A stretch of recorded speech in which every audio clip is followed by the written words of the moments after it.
16. festival slovenskega filma je v soboto organiziral izlet v Muzej slovenskih filmskih igralcev. Muzej upravljata občina Divača in Slovenska kinoteka, domuje pa v prenovljeni Škratelnovi domačiji v Divači, enkratnem primeru kraške arhitekture.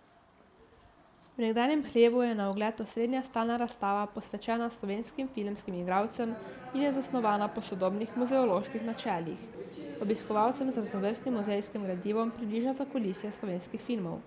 Vidimo lahko, kako so potekale priprave na snemanje, vse od izdelave snemalnih knjig in scenarijev do kostumov.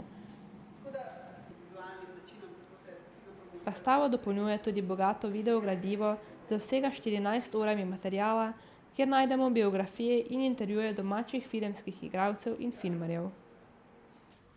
Po kratki pogostitvi pa smo pokukali še v hišo, kjer domuje stalna razstava posvečena Iti Rini, ki se je rodila v Divači in v 30 letih 20. stoletja zaslovela po Evropi in svetu.